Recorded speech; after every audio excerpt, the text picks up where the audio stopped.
নমস্কার বন্ধুরা, আমি সহেলি অলৌকিক জোনের আসরে তোমাদের আরও একবার স্বাগত জানাচ্ছি।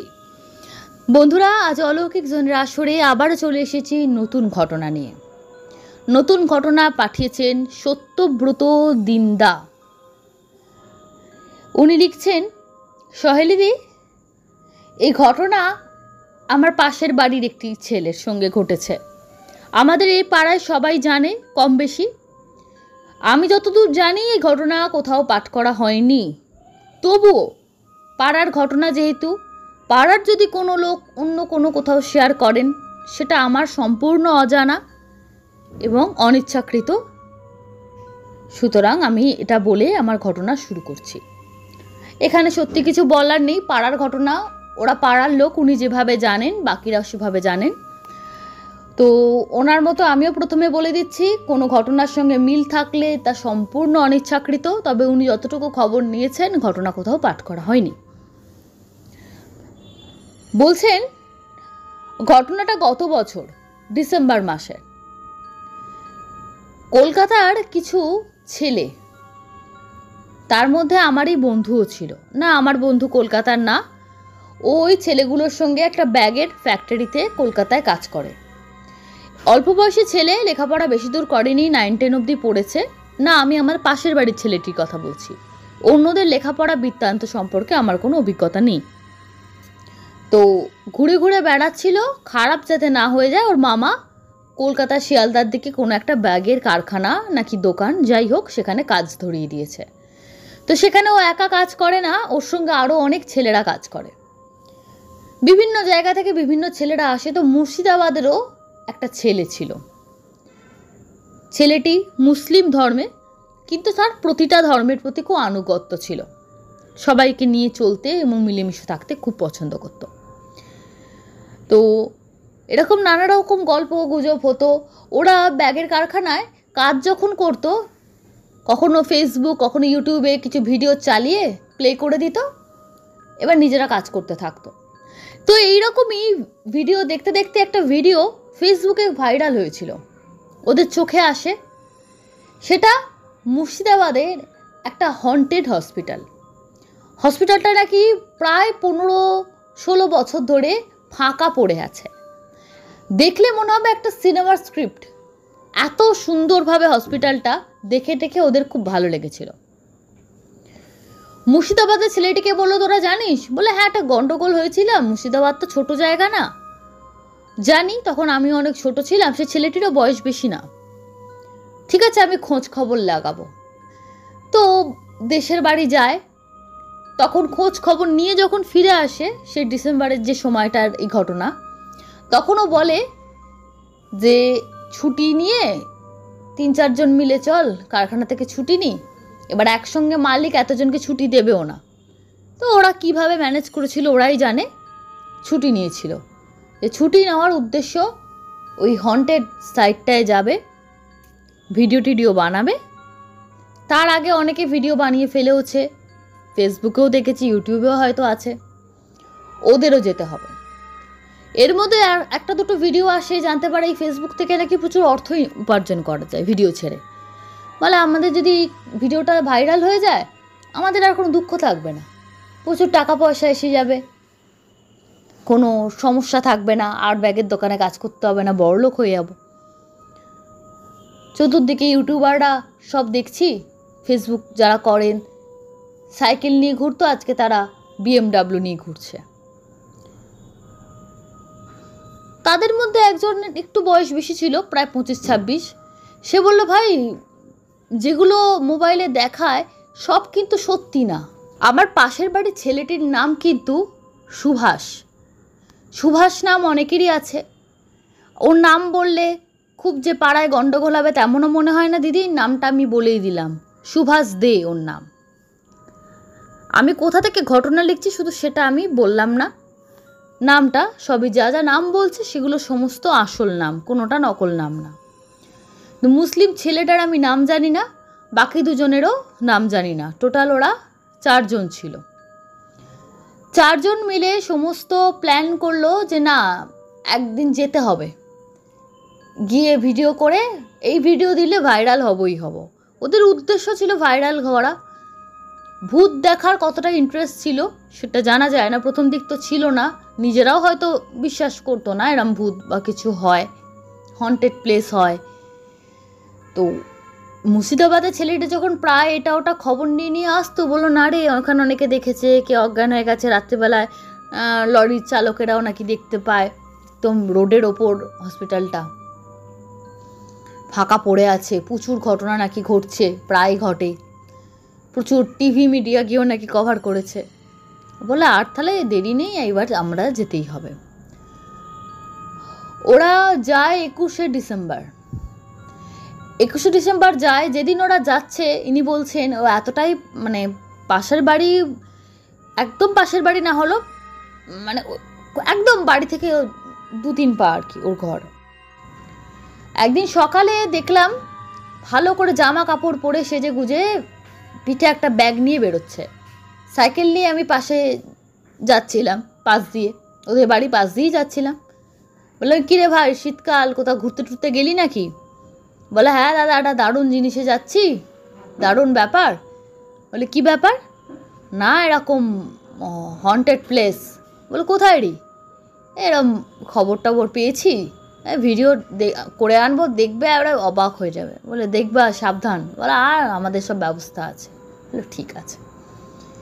ওই বলে পাশ কাটিয়ে চলে গেলাম। তারপরে ওরা ওখানে যায়। ওরা কিন্তু প্রত্যেকে বাইক নিয়ে গেছিল, কোনো রকম বাসে ট্রেনে বা কোনো কিছুতে না, ওরা বাইক নিয়ে গেছিল। বাকি 3 জনের নিজস্ব বাইক ছিল, কিন্তু আমার পাড়ার যে ছেলেটির ওর নিজস্ব বাইক নয়, ও পাশের পাড়ার না ওখানে কোনো এক দাদার থেকে বাইক নিয়ে ও গেছিল। তেল যা খরচা ছিল সেটা ওর নিজের। ছেলেটা এমনি খুব ভালো ছিল, মনটাও খুব সরল, পাড়ায় আমরা সবাই ওকে খুব ভালোবাসতাম। এরপর যায় ওখানে পৌঁছয় প্রায় 10টা-11টা বেজে যায়। ঘুরতে ঘুরতে ওখানে গিয়ে পৌঁছয়। জায়গাটার একটা ছোট্ট বিবরণ দিদি ওর মুখেই শোনা। একদম পলাশি থেকে যেতে হয়, জায়গাটার নাম বেতাই। দুদিকে ধুধু করছে মাঠ, একটু দূরে একটা কালী মন্দির, আর তার ঠিক উল্টো দিকে 2-3 পা এগোলে বিশাল বড় অতিকায় মাঠ আর জঙ্গল, তার মাঝখানে দাঁড়িয়ে আছে বেশ একটা বড় হসপিটাল থেকে বলা যায় প্রাইভেট হসপিটাল, সরকারি কোনো হাসপাতাল না। বা নার্সিংহোম বললে যে ছোট একটা নার্সিংহোমের চিত্র চোখের সামনে ভেসে ওঠে সেটাও না, অনেকটা জায়গা নিয়ে করা হয়েছিল। এটা একটা প্রাইভেট হসপিটাল ছিল। হসপিটালটা দেখতে খুবই ভালো, বাইরের গেটআপ ভীষণ সুন্দর, ভালো নাকি চিকিৎসাও হতো। তারপর কি একটা গন্ডগোল হয় সেখানে, কি গন্ডগোল হয় 2-একটা খবর পাওয়া গেছে, আমি সেগুলো দিদি আমি আস্তে আস্তে বলছি। ওখানে প্রচুর মানুষ মারা গেছেন, পেশেন্ট তো মারা গেছেন, তার সঙ্গে প্রচুর ডাক্তার এবং নার্সরাও গলায় দড়ি দিয়ে কেউ বা ছাদ থেকে ঝাঁপ দিয়ে আত্মহত্যা করেছেন। লোকাল মানুষদের মত তাদের আত্মাই রাত বিরেতে ওই হসপিটালের চারিপাশে ঘুরে বেড়ায়। এরা যখন গিয়ে পৌঁছয়, মুর্শিদাবাদের যে ছেলেটি ও ওখানকারই ছেলে, তো ওর আসতে দেরি হচ্ছিল। ওরা গিয়ে কালী মন্দিরের ওখানে বাইকটা স্ট্যান্ড করে অপেক্ষা করে। সে ছেলেটিকে ফোন করে, তোদের এখানে চলে এলাম, তুই কখন আসছিস? বলে আমার তো এখান থেকে বাড়ি অনেক দূর, আমি রওনা হয়ে গেছি, আমার আস্তে আস্তে কিন্তু প্রায় বিকেল 5টা বেজে যাবে। বলে সে কিরে ভাই, আসলে দূরে যারা থাকে তাদের আইডিয়া থাকে না, মুর্শিদাবাদ বললেই যেন মনে হয় একটা ছোটো জায়গা, আসলে তো তা নয়, অনেকটা বড় জায়গা। যেখানে ওরা গেছে ইনভেস্টিগেশন করতে, যদিও এরা কোনো এক্সপার্ট না, একদম খবর পেয়ে চলে গেছে, এদেরও আইডিয়া নেই সেই জায়গাটা সম্পর্কে। এবং যে ছেলেটি মুর্শিদাবাদেই জন্মকর্ম, তারও এই জায়গাটির সম্পর্কে খুব বেশি স্বচ্ছ আইডিয়া ছিল না। ও খবর টবর শুনেছে, সেখান থেকে খোঁজ লাগিয়ে জায়গাটার অ্যাড্রেস বার করেছে। ও বলছে আমি আমার পাড়ার দাদাকে নিয়ে বাইকে করে রওনা দিয়েছি, তখন বাজে প্রায় 1:30-2 হবে। বলে আমার আস্তে আস্তে 5টা বেজে যাবে। মানে বুঝতে পারছেন কতটা ডিস্টেন্স সে আসছে। ও ওরা সঙ্গে করে খাবার টাবার নিয়ে নিয়েছিল, কালী মন্দিরের একটা সাইডে বসে খাওয়া দাওয়া করে নিজেদের মতো গান শুনছে করছে। এর মাঝে মাঝে একবার দুবার গিয়ে ওরা হসপিটালের বাইরে থেকে দেখে আসছে, কিন্তু মনের মধ্যে একটা ভয় ছিল, একা ঢুকতে সাহস পাচ্ছিল না। প্ল্যান যেটা ওদের ছিল যে সারাদিন থেকে ভিডিও টিডিও বানিয়ে করে বিকেলের আলো নেভার আগে, যেহেতু আমরা জানি শীতকালে কিন্তু খুব তাড়াতাড়ি অন্ধকার হয়ে যায়, তো তাড়াতাড়ি অন্ধকার হওয়ার আগে সমস্ত ভিডিও শ্যুট করে আমরা বেরিয়ে চলে আসব। চেষ্টা করব কলকাতায় বেরিয়ে আসার, তবু যদি প্রবলেম হয় মুর্শিদাবাদে ওর বাড়িতে এক রাত থেকে পরের দিন আসবো।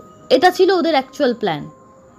কিন্তু ওই ছেলেটি রওনা দিতে কেন দেরি করেছিল জানা যায় না, তার জন্য সমস্ত প্ল্যান গেল উল্টে। ছেলেটি এসে পৌঁছলো প্রায় 4:30 পৌনে 5টার সময়। তখন অলরেডি বুঝতে পারছো শীতকাল, অন্ধকার নেমে এসেছে। বললে এবার আমরা কি করব? হসপিটালের ভেতর যেহেতু বহু বছর পুরনো এবং বন্ধ হয়ে পড়ে আছে, কোনো ইলেকট্রিসিটি কানেকশন নেই, সমস্ত কাটা আছে, যাব কি করে? তো ওই মুসলিম ছেলেটি, নাম যেহেতু জানি না বারবার মুসলিম বলতে হচ্ছে, বা মুর্শিদাবাদের ছেলে বলা হয়তো ভালো হবে, সেই মুর্শিদাবাদের ছেলেটি, তার পেছনে একজন ছেলে বসেছিল, তো তাদের হাতে বড় বড় টর্চ ছিল, ওরা টর্চ নিয়ে এসেছিল, একটু বড় লাইট নিয়ে এসেছিল ব্যাগে করে, কিছু খাবার দাবারও এনেছিল। বলে আমাদের কাছে যা যা বড় বড় লাইট আছে কোনো অসুবিধা হবে না। অন্ধকারটা দিয়ে যখন ওরা যাচ্ছে মেন রাস্তা থেকে নেবে, আর শুধু বলছে অন্ধকার, জনমানব শূন্য, 3টে 3:30 অবধি তবু দেখছিলাম এদিক ওদিক গরু মোষ চড়ছে, কিন্তু সন্ধে নামার অনেক আগেই যাদের গরু তারা নিয়ে চলে গেল। ওই লাস্ট লোকের মুখ দেখা, তারপর আর লোকের কোনো চিহ্ন নেই। আমরা এদিক ওদিক ঘুরেই যাচ্ছি তো ঘুরেই যাচ্ছি। বাইক আমাদের স্ট্যান্ড করা আছে মন্দিরের সাইডে। মন্দিরে তো অতক্ষণ আমাদের বসতেও দেবে না, এদিক ওদিক কোথায় যাই, দরজাও বন্ধ, ওখানটায় ঘুরে ঘুরে বেড়াচ্ছিলাম এদিক থেকে ওদিক, এই করতে করতে সময় কেটে যায় কোনো রকমের। ওরা যখন আসে প্রায় সন্ধেই বলে দেওয়া যায়, হাতে ওদের বড় বড় টর্চ সব কিছু ছিল, তবু যেন আর যেতে, আর এদের 3 জনের আর কি যারা এখান থেকে গেছে, এদের সাহস হচ্ছিল না। বলো তাহলে রাত্রিটা তোমার বাড়ি কাটিয়ে কাল সকালে এখানে আসবো? বলে আমার বাড়ি যা দূর, এখান থেকে আমার বাড়ি গিয়ে সকালবেলা আসতে আর ইচ্ছা করবে না, যে কাজে এসছি সেটা আর হবে না, চুপচাপ চল তাড়াতাড়ি। হয়তো বিল্ডিংটার কিন্তু একটা পোর্শন একদম রাস্তার সোজাসুজি, বিল্ডিংটার আর একটা পোর্শন অনেকটা দূরে, বলে নাকি ওখানে মর্গ ছিল এবং পরবর্তীকালে প্রাইভেট মেডিকেল কলেজ হওয়ারও নাকি সম্ভাবনা ছিল, কিন্তু সেসব কিছুই আর হয়নি। মর্গ ছিল শোনা যায়। এখন অনেকে বলতে পারে মেডিকেল কলেজ ছাড়া মর্গ থাকতে পারে না, তো সে বিষয়ে আমার কোনো অভিজ্ঞতা নেই, উনি যেটা বলেছেন আমি সেটুকুই আপনাদেরকে জানাচ্ছি। এরপরে যখন ওরা আস্তে আস্তে আস্তে আস্তে ভেতর দিকে ঢুকছে, ধুধু মাঠ, জঙ্গল, ছোট্ট একটা গেটের মতো করা, তারপরে ওই বিল্ডিংটা অবধি পৌঁছানোর জায়গাটা দুদিকে শুধু জঙ্গল আর মাঝখানে সরু রাস্তা। যেহেতু খুব কম লোক সকালবেলায় যারা গরু চড়াতে আসে, টুকটাক চাষাবাদ হয়তো করে, তারা ছাড়া কেউ যাতায়াত করে না, জায়গাটা পুরো ভর্তি হয়ে গেছে জঙ্গলে, প্রচণ্ড মশার বিভিন্ন রকমের পোকা উঠছে। বলল ভূতের থেকে মনে হয় পোকা কামড়ালে বোধহয় আমাদের আর খুঁজে পাওয়া যাবে না, নানা রকমের পোকা, হেন কোনো পোকা নেই যে নেই। এইভাবে যখন ওরা ভেতর দিয়ে কাছাকাছি আসে, একটা বসার মতো জায়গা, বোঝা যায় যে হসপিটালের এটা ওয়েটিং রুম ছিল। ওখানটা গিয়ে ওরা বসে, আলো টালো সব সেট টেট করে, বলে এবার এই আলো নিয়ে আমরা ঢুকবো।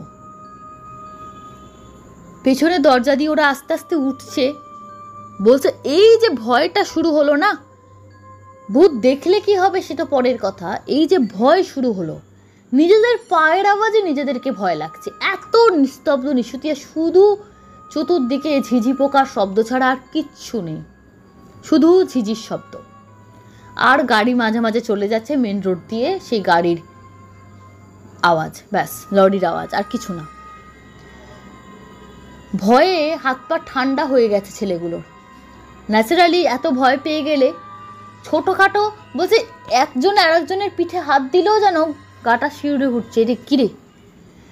আর আলোতে যেটুকু ওরা দেখেছে বলছে প্রচণ্ড নোংরা। তলাটায় জিনিসপত্র মনে হয় হসপিটাল ভাঙচুর হয়েছিল, জিনিসপত্র মানে এত নোংরা ছড়িয়ে ছিটিয়ে আছে। এবং দোতলা সিঁড়িতে ওঠার সময় একটা হসপিটালে যে স্ট্রেচার হয়, সেই স্ট্রেচার মতো একটা সোজাসুজি আটকানো আছে, যাতে কেউ দোতলা বা তিনতলা উঠতে না পারে। এবার ওটা ওভাবে ওখানে এসে পড়ে গেছে ধাক্কাধাক্কি বা যখন মারামারি হয়েছিল সে সময়, নাকি হসপিটাল কর্তৃপক্ষ যাতে কেউ উঠতে না পারে তাই ওরকম করে রেখেছে, সেটা জানা যায় না। ওরা এবার আস্তে আস্তে কোনো রকমে একজন একজনকে ধরে ওটা ওঠে। ওখানে ওঠাটা খুব মুশকিল ছিল, পড়ে গেলে হাতে পায়ে চোট লাগবে। সিঁড়িগুলো বেশ সরু। ওপরে উঠতে এক একটা ঘর ওরা দেখছিল আর বুকটা কেঁপে কেঁপে উঠছিল। আমাদের পাড়ার ছেলেটি বলছে, ভাই দরকার নেই, এই দোতলাটা ঘুরে চল ভাই, এই 3 তলা 4 তলা আমি যেতে চাই না, একদম বিশাল ভয় করছে, বিশাল ভয় করছে, কিচ্ছু তো লাগছে না। মাঝে মাঝে দেখছে বাদুড় ঝুলছে, বিভিন্ন জায়গায় বাদুড় ঝুলছে। সে বাদুড়গুলোকে দেখে এত ভয় লাগছে, ছোটবেলায় গল্পের বইয়ের পড়া বাদুড়গুলোর মতন।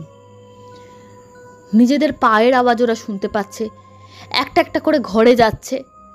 ঘরে কোনো কোনো জায়গায় বিছানা ওলট পালট গদি পড়ে আছে। হসপিটালগুলো আলমারি হাট করে খোলা, ভেতরে কোনো জিনিসপত্র নেই।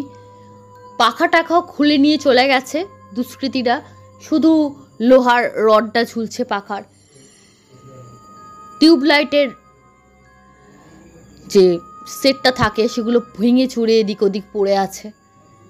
এক একটা ফ্লোরে তো হাঁটা যাচ্ছে না, এত কাঁচের টুকরো, মনে হচ্ছে জুতো তলা দিয়ে যদি একটা কাঁচ ঢুকে যায় তো হয়ে গেল। চতুর্দিকে নোংরা, কিছু কিছু জায়গা আবর্জনা। বাথরুমগুলোর দিকে একটু তাকিয়ে ভয় লাগছিল, মনে হয় যেন কেউ ফট করে দেখবো কেউ বসে আছে, এই ভয়টা প্রচণ্ড পরিমাণে হচ্ছিল।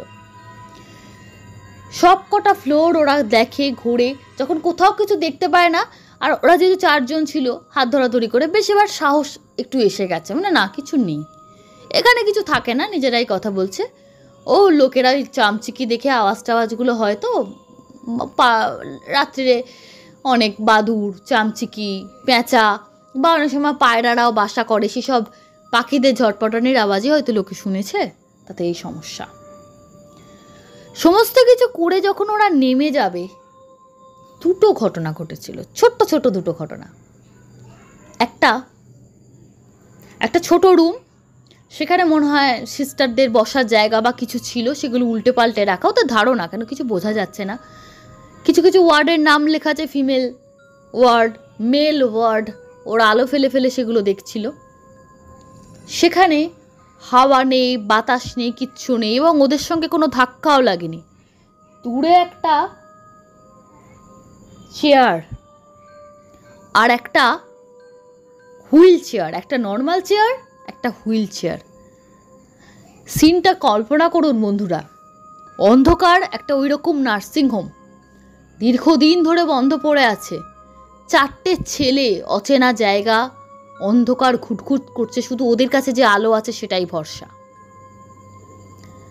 তার মধ্যে দেখছে 2টো চেয়ার, আলোটা পড়লো জাস্ট ওদের। নর্মাল যখন আমরা কোথাও বসে থাকি, দুজন কোনো মানুষ ভাবে যে আমরা এখানে চলুন বসি, একটু বসার সময় দেখবেন একটু প্লাস্টিকের চেয়ার হলো একটু টেনে নিয়ে আমরা বসি, একটু টেনে মানুষ বসে। 2টো ওই হুইল চেয়ার আর চেয়ারটা সামনাসামনি ছিল বলেও পরিষ্কার ওরা দেখেছে 4 জনে মিলে, একজন হলে চোখের ভুল হতো, জাস্ট 2টোকে একটু ক্যাঁ করে টেনে যেন মনে হয় কেউ বসলো। একসঙ্গে 2টো টানা হলো, যেন একসঙ্গে 2টো লোক বসলো। কাউকে দেখতে পাইনি, কোনো ছায়া মূর্তি বা কিছু, কেউ বসে আছে দাঁত বার করে, না না কিচ্ছু না, শুধু ওই 2টো আওয়াজ একদম একসঙ্গে, যেন 2 জনে মিলে কেউ ওখানে বসার মতন। হাড় হিম হয়ে গেছিল। ওরে বাপরে বলে যখন না ওরা ছুটে আসছিল, সে ভয় কি মারাত্মক ভয়, আমি হয়তো ভালো করে ডেসক্রাইবও হয়তো করতে পারছি না। মনে হচ্ছে এক্ষুনি পেছন ঘুরলে কিছু দেখতে পাবো, বা এক্ষুনি হয়তো পেছনে কেউ ছুটে আসছে। ওরা যখন হাঁটছে ওদের 4 জনের পায়ের সঙ্গে একজনের তো মনে হচ্ছিল যে পেছনে আর একটা পায়ের শব্দও নাকি আসছে, বা কেউ বলছে মনে হচ্ছিল যেন কেউ পেছন থেকে দেখছে, ভালো করে তাকালেই দেখতে পাবো। সিঁড়ি দিয়ে যখন প্রায় নেমে এসেছে, দোতলার কাছাকাছি চলে এসেছে, বললাম দ্বিতীয় একটা ঘটনা ঘটেছিল। একজনের হাতে দেখবেন নীল রঙের টর্চগুলো এখন বেরিয়েছে, মাথা রেখে হ্যান্ডেল থাকে, বেশ বড় রকমের আলো হয়। সে টর্চটা কথা নেই ভাতা নেই, টিউব মাঝে মাঝে কোনো বাল্ব, যেমন আগে যাদের বাড়ির বাল্ব ছিল বাস্ট করতো, ঠিক বাল্ব বাস্ট করার মতো ওই টর্চটা ফটাস করে জোরে বাস্ট করলো, কাঁচটা ছড়িয়ে গেল। আর ওরা লাফিয়ে সিঁড়ি দিয়ে, মানে ওইটুকু সিঁড়ি বাকি ছিল, আর মানে লাফিয়েছে রীতিমতো। ওই যে বলেছিলাম একটা স্ট্রেচার দিয়ে আটকানো ছিল, ওই স্ট্রেচারটুকু গলে গলে গলে গলে নামার আর তখন আর কারোর মানে মানসিকতা বা শারীরিক অবস্থা ছিল না। ওরা লিটারালি 4 জনে মিলে ঝাঁপ দিয়েছে ওইটুকু জায়গায়, খুব চোটও পেয়েছে।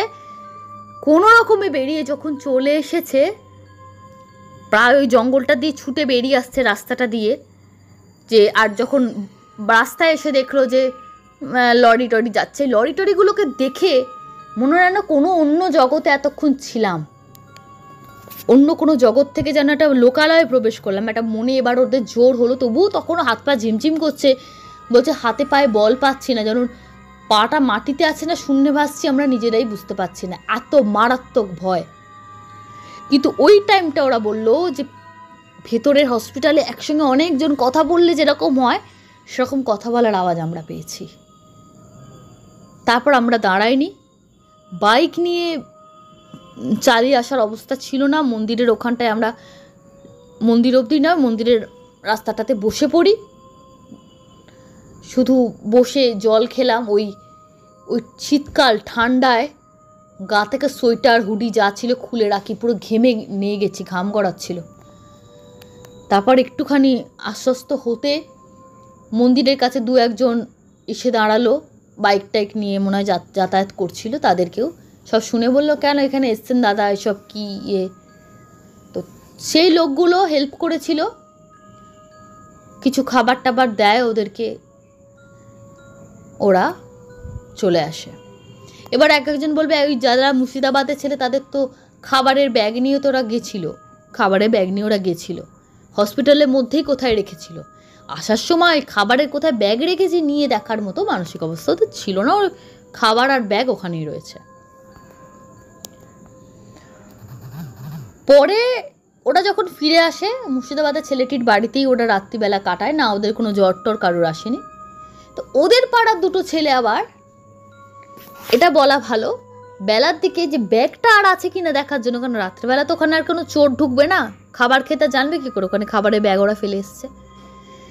ওরা যেখানে বলেছিল যে ব্যাগটা রেখেছিলাম, জায়গাটাও বলেছিল যে হসপিটালে দেখবি এই ওয়াটার, তখন তো দিনের বেলা, পরের দিন সকালে তারা খাবারের ব্যাগ কৌটো কিচ্ছু পায়নি, একদম পরিষ্কার, কিচ্ছু নেই, কোনো একটা চিহ্ন অবধি ছিল না। এখন যদি কেউ বলেন যারা সকালবেলা গরু চড়াতে আসে তারা ভেতরে ঢুকে খাবারের ব্যাগ নিয়ে গেছে, এখন তারা জানবে কি করে ভেতরে কারো কালকে রাত্রে কারা এসেছিল ব্যাগ রেখে গেছে, যাই হোক সে তর্কে না যাওয়াই ভালো। আর কেউ যদি বলেন যে ভূতে খাবার খেয়েছে, সেটাও জানা যায় না। কিন্তু ওরা বিশেষ করে মুর্শিদাবাদের ছেলেটি, তারপর ওরা আস্তে আস্তে নর্মাল হয়ে যায়, বাড়িতে এসে খুব বকাঝকা খায়। বাড়ির লোকেরা জানে মুর্শিদাবাদে হাজারদুয়ারি বা ওইসব ঘুরতে গেছিল, পাড়ার যিনি ঘটনা পাঠিয়েছেন এরাই 2-1 জানতো যে ওরা ভূতের কি দেখতে যাচ্ছে। বাড়িতে এসে খুব অশান্তি হয়, ওরা খুব বাড়ির লোকের কাছ থেকে যেটা হয় আর কি কথা টথা শুনে। মালিকও খুব, ব্যাগের কারখানা মালিকও ফোন করেছিল, একসঙ্গে 4 জন গায়েব বলেছিল, একদিনের জন্য 3 দিন ছুটি করে নিল, খুব তিনিও মুশকিলে পড়েছেন। তারপর যে ঘটনাটা ঘটলো, মুর্শিদাবাদের ছেলেটি, এরা তো জয়েন করে গেল কাজে, ও আর আসে না, ওকে ফোনেও পাওয়া যায় না, আসেও না, ফোনে পাওয়া যায় না। মুর্শিদাবাদে যাওয়ার এমন একটা খারাপ অভিজ্ঞতা। এবার ওই 3 জনের মধ্যে থেকে মালিক একজনকে টাকা পয়সা দিয়ে, যে মালিক মানুষটি খুবই ভালো, যে এবার দেখে খুব অসুস্থ বা কিছু কিনা, ভূত প্রেত দেখে কোনো হয়তো কিছু হয়েছে, তো উনি টাকা দিলেন, ওনার টাকাতে ওরা আবার গেল। এবার ওরা বাসেতেই গেছিলো, প্রথমে ট্রেনে, তাও বাসে যেভাবে যায় নর্মালে গেছিলো, আর এবার আর বাইক টেক নিয়ে না। তো তার বাড়ি গিয়ে জানতে পারে যে সেই ছেলেটির বৌদি, মানে যে ছেলেটি ওদের সঙ্গে কাজ করত, সেই বৌদি ছিলেন 7 মাসের অন্তঃসত্ত্বা। যবে থেকে তার দেওর ওই ঘুরে এসেছে, সেই বৌদি নাকি প্রায় দিন পাঁচিলের পাশে কাকে যেন বসে থাকতে দেখছিলেন।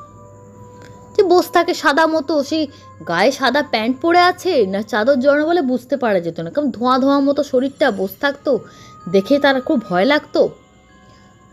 যেহেতু ওরা ইসলাম ধর্মের মানুষ, ওরা মাজার বা যেখানে যান সেখানে গিয়ে জল পোড়া তেল পোড়া একটা কবজও ওনাকে দিয়েছিলেন পীর বাবা, সেটা গলায় লাগিয়েছিলেন।